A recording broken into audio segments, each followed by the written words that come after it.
Well, thank you very much, and I'd like to ask Caroline, who's become very famous, big star, and she has a person who's a colleague of hers, a friend of hers, and that she has a lot of respect for, who comes from the area and knows exactly what's happening. Caroline, could I ask you to say a few words? Yes, sir. Here we have Haryana, who is from the continent of Africa. She's been a reporter here in the United States for many years, and she has a story to share with the press, with the media, and with these two fantastic leaders who have joined you today. So, Haryana, please. Why don't you come up here and talk so they can see? Sure. That'd be great. Thank you very much. Thank you, Mr. It's a great honor. Thank you, Mr. President. So, as Caroline has mentioned, President, first of all, I want to let you know that I'm the only African reporter accredited here at the White House and I cover for the entire continent. So, I just arrived from Congo, Democratic Republic of the Congo, yesterday. I went to see firsthand how the people is feeling and the president's message, President Felix Tshisekedi, about this upcoming peace deal. And let me tell you firsthand what I witnessed myself. I spoke with the people on the street. I spoke with youth. They know your name. They know that our president named President Trump is working hard to finally bring peace to the country. I saw hope. They have hope now for a better day in Congo. They see what you're doing as a future, better future for Congo. And I had opportunity to sit down with President Felix Tshisekedi for an interview because I want to understand his mind, what he's thinking, his feeling about everything that your administration is doing. And he told me firsthand that for many years, many American presidents overlooked this conflict. They didn't do nothing. Even myself, I covered President Biden's administration. I pressed many times about this conflict. People are dying in Congo. This country has so much potential, but they need help because this war is destroying the country. Right. They never gave me any answer. And he told me, President Tshisekedi, that you have no idea, he's very thankful for what you're doing, for what your administration is doing. Not only him, the entire Congolese people. They see that finally they will have hope. And President Tshisekedi also mentioned at the end of my interview that when peace finally comes to the Democratic Republic of the Congo, he's thinking to nominate you as a Nobel Prize Peace because he said you deserve, you have been working to bring peace in the world, not only at the Congo, and he's very hopeful to meet you in the future. That's so nice, boy, and that's so beautifully stated. And Caroline said, number one, she did say, and I shouldn't say this because it's politically incorrect, she said, she's beautiful, and you are beautiful. I'm not allowed to say that, that could be the end of my political career, but I'll say it anyway. But you are beautiful, and you're beautiful inside. So I wish I had more reporters like you. You covered Africa for a long time? Yes, for over 10 years. Wow. I covered even your first administration. Yes, I know that. That's great. Well, thank you. That's so nice that you said that. Appreciate it. And I have one more question, Yes. Mr. President. Since we know in July or in the future, both President of Rwanda and the Congo will be coming to the United States. In Africa, President John Lorenzo, the president of Angola, he is also the leader of African Union. Good. He worked very hard to bring peace, but unfortunately... Let's get him here. Yes. That's okay? Would you invite him for me? Of course. Okay? I know that he works very hard, and he's the head of essentially the union. So the union all over Africa, not the kind of union that we have. This is the union all over Africa, and I'd love to have him, so you'll let him know. Of course, Mr. President. Thank you very much. Thank you, Good. Now you go back to where you belong, right? That's great. That's a great job. It's real knowledge and real heart, too. Congratulations. Okay. So we're here today to celebrate a glorious triumph, and that's what it is, for the cause of peace. And this is a long time waiting, the signing of a historic peace agreement between the Democratic Republic of the Congo and the Republic of Rwanda. The conflict has continued, and it's been going on for many, many years. It's been going from, I guess they say 30 years, the Great Lakes region of Africa for a long time, and maybe even a time before that. How is the Great Lakes region? Must be beautiful, right? Beautiful. Beautiful region, but they had a lot of war, right? A lot of fighting, a lot of death. It's displaced countless people and claimed the lives of thousands and thousands. But today, the violence and destruction comes to an end, and the entire region begins a new chapter of hope and opportunity, harmony, prosperity, and peace.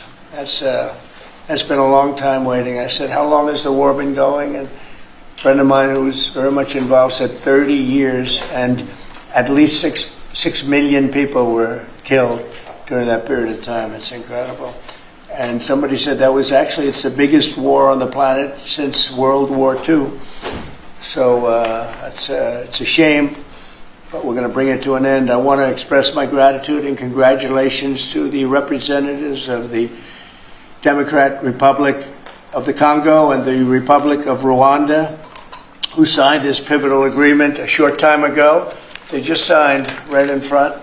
And let me also thank Secretary of State Marco Rubio, who has worked very hard on this subject, and we've worked on it together, for his outstanding leadership, as well as Senior Advisor for African and Africa Affairs, Mossad Boulos, who's, as you know, spends a lot of his time in Africa, and he's very comfortable there. I said, were you at all uncomfortable with all of the turmoil and all of the killing? And he said, no, I wasn't uncomfortable, and that's what you need.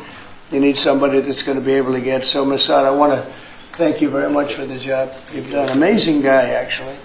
I also want to thank African Union, Qatar, Togo, for working closely with the United States. And I know Qatar was really working hard. And African Union, we just spoke about that. And I look forward to having them representatives here when we do the official meeting, and that'll be sometime in July. And we look forward to it. And you better be here covering it, okay? We're not going to stand anybody else covering it but you.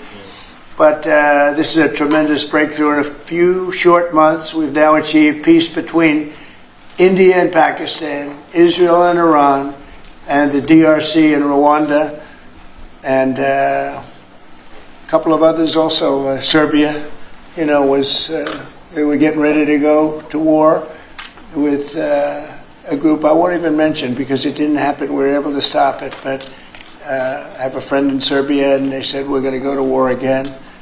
And I won't mention that it's Kosovo, but it's Kosovo.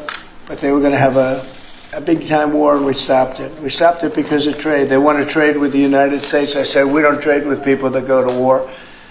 And we said that also with, if you take a look at Pakistan and India, it was great. They have two great leaders, and they were able to stop. They were in the midst of a big fight, I guess everybody saw, and it was going to get very bad. And they are nuclear nations, very powerful nuclear nations. In the months and years ahead, my administration will continue to work closely with all of the parties in this deal and ensure the agreements are fully taken care of, and you're going to do what's in the agreement. We'll say you better do what's in that agreement, right? Because if somebody fails to do that, bad things happen. But I have a feeling that after 30 years, I think after 30 years you're all set. I think both of you have said that's enough, right? That's enough. Yeah. That's enough. You've seen it all. So this is a wonderful day.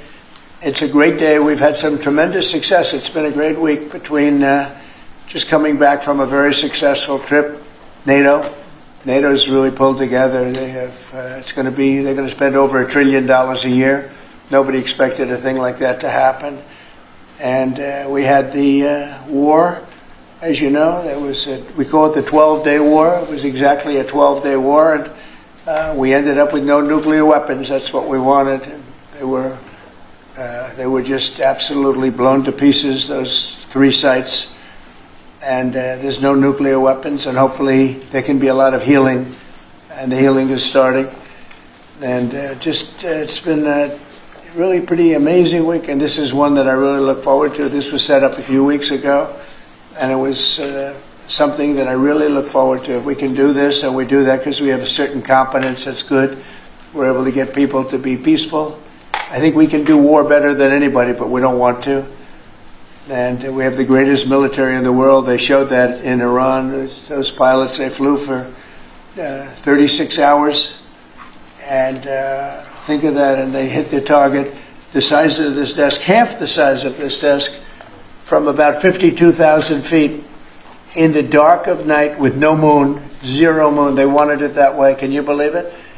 And they hit, every missile hit exactly half the size of this beautiful Resolute desk. We don't want to talk about it when it comes to rockets hitting it, but half the size of this, and they hit dead center from tremendous heights, going at tremendous speeds.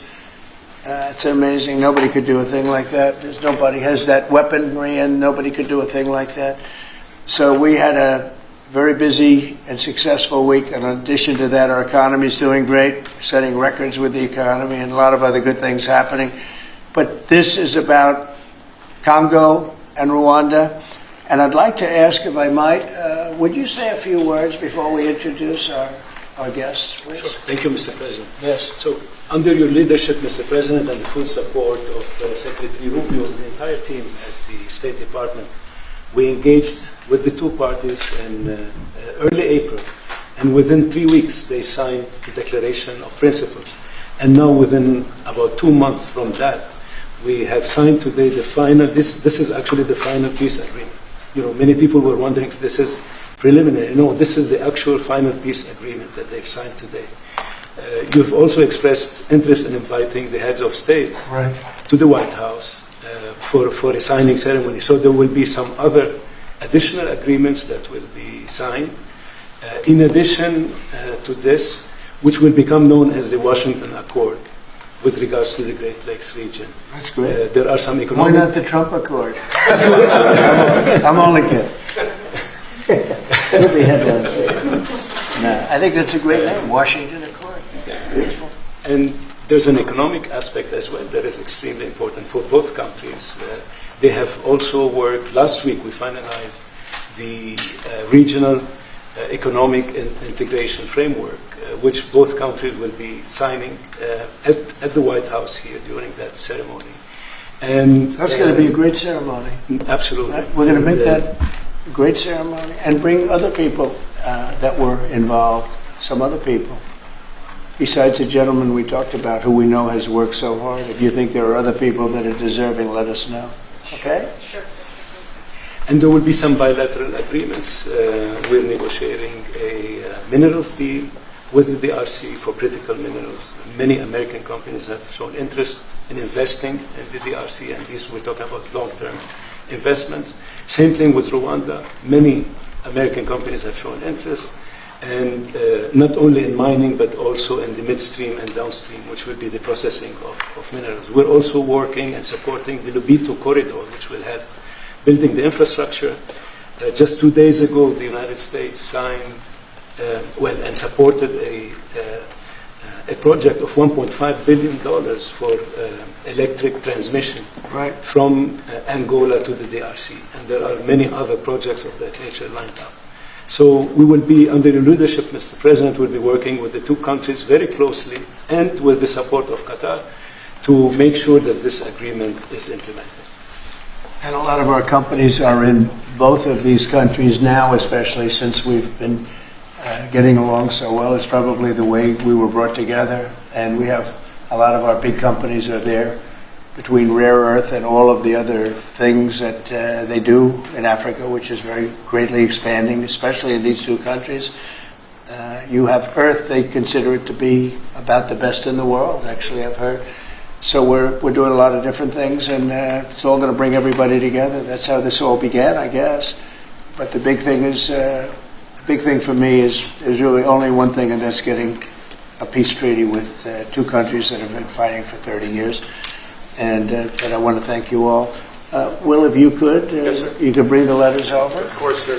So in front of you, as you said, sir, these are the actual agreements that were signed respectively by the foreign ministers of the Democratic Republic of Congo and Rwanda earlier today, witnessed by Secretary Rubio.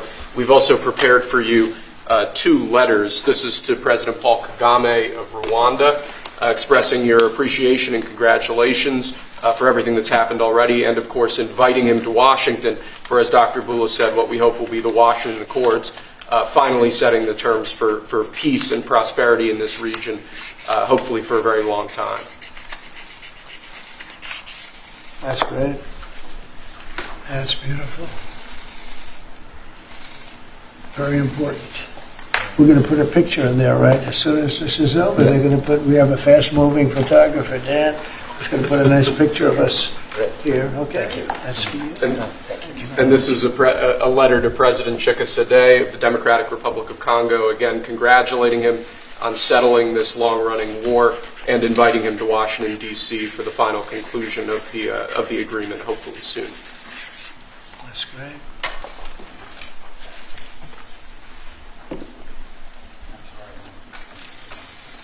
That's right. That's great. You take that pen, and you take that pen.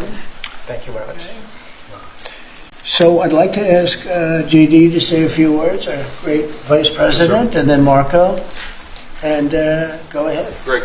Well, first, let me welcome the foreign ministers of Rwanda and Congo. It's great to have you in the Oval Office.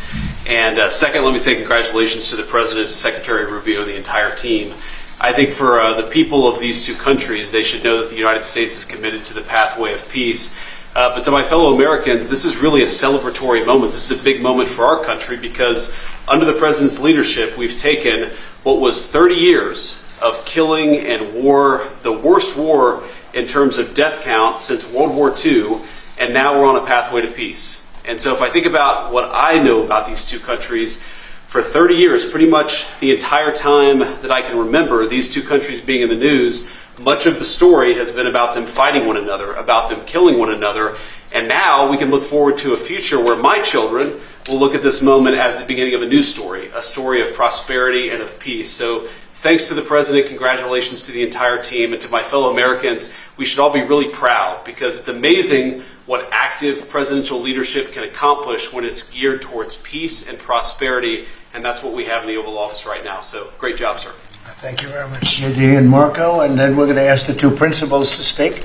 Yes, sir. Mr. President, first of all, thank you. When I first came on this job a few months ago, you made it very clear that one of the priority of this administration under your leadership is going to be the pursuit of peace. And from day one, whether it's been in Ukraine and Russia, whether it's been Pakistan, India, whether it's been Iran and Israel, and in the continent of Africa, your priority's been on peace. And today we see this come to fruition. It's sad. Wars get a lot more attention than peace. But peace is harder than war, a lot harder. And I want to congratulate both of the leaders here and their respective presidents for choosing the harder path, which is often peace, than the easier path, which sometimes is war, as costly and as bloody as it may be.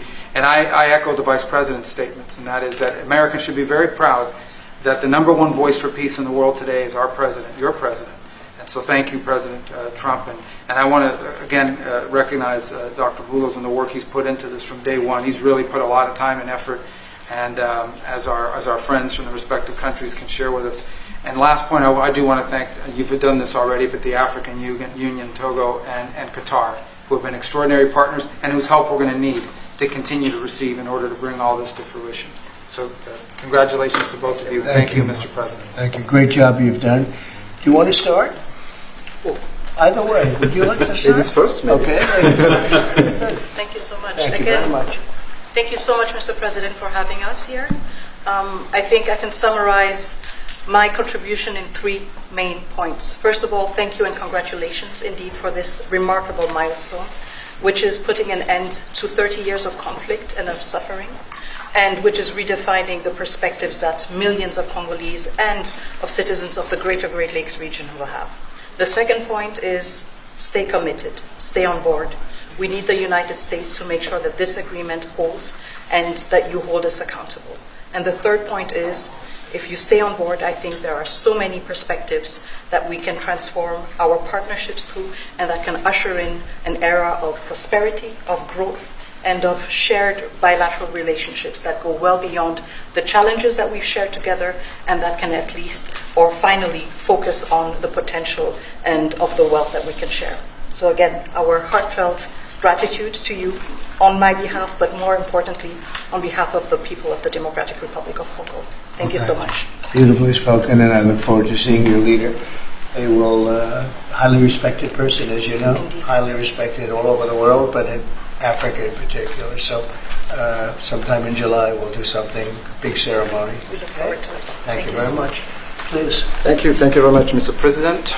This is indeed a historical day because it's the signing of a peace agreement between Congo and Rwanda to end a conflict that has been going on for 30 years. And there has been many mediation, facilitation in the past.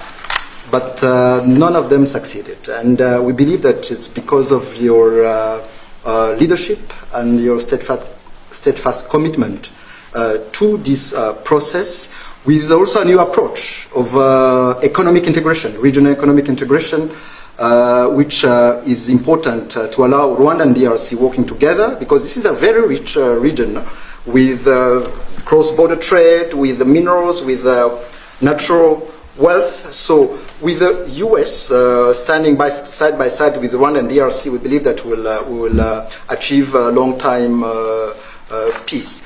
And we also believe that, as my colleague from DRC stated, it's important for the United States to stay committed, because today we signed, but now we need to implement what we have signed in order to open this new era you were talking about of prosperity, so that we can reap the economic dividend of peace.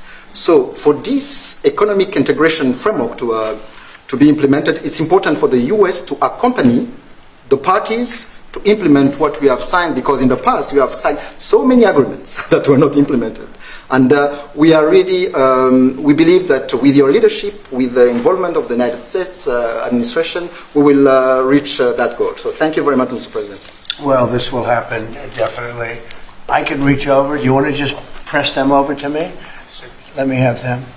And I just wanted to give you each. These are your signed agreements. And we'll make sure that you follow through. We'll make sure you follow through. Yeah. We'll make sure that you follow through. Okay, that's for you. And we have one other thing that we're going to give, that we give to special people only. It's a coin. Thank you. And I hope you do that. I'm going to give you a second one for your leader. Oh, thank you very much. These are serious coins. You don't want to lose them. You'll be very. I think that your reporter from Africa should get one. What do you think? Is she around? I think yes. Are the reporters okay with it? Brian, yes? Darling, that's for you. Okay. You did a fantastic job. Thank you, And I heard Mr. you President. do a great job covering everything. Thank you. And Mr. President, we actually have the pictures that you took earlier Oh, with let the me foreign see that. ministers here already. Thank you so much, Mr. President. Thank you. Let me see that. They're in this folder right here, sir. Okay, this one? Yes, sir. Oh, they look better than me. I don't like it. I don't like it. That's beautiful. That's very good. We have a good photographer. Beautiful. That's great. You better, I'll tell you, you better do the job here. We're going to come down. It's beautiful. Thank you very much. So we'll put them in. That's for you. I can do that. That's for you. Very good. So, This is from the Congo. And what is it? From the Congo. Yes. Okay. Let's see, we have two of them, I think so. You wouldn't give us one, you would have made a big mistake. Isn't that nice? That's for you. That's for you. Thank you, Mr. President. Thank you very much. And you're all set, and this is for you. You're going to get this. Good. Might as well hold it. Thank you so Thank much. you very much. Good luck. Thank you. Do you have any questions? No, not Canada. This is about Canada. Why not? Why not This Canada, is by the way? about- Why? I mean, because this is about a different subject. but right you're now. ending all. This is right now actually a much more important subject. We just ended a war that was going on for 30 years where 6 million people died. So don't ask me a trade question on Canada. Mr. President, Kara Castronova from Lindell TV. Now that your administration, and congratulations, has secured peace in Africa to a bloody, horrific war that's gone on for decades and no other president could do it, do you think the mainstream media will I finally... love her, I'm telling you. But you're right, no other president could do it. They tried and they didn't even try, I don't think. I actually don't think they tried. Do you think Biden tried? He didn't know he was alive. Do you think the Go mainstream ahead. media will finally give you credit where credit is due?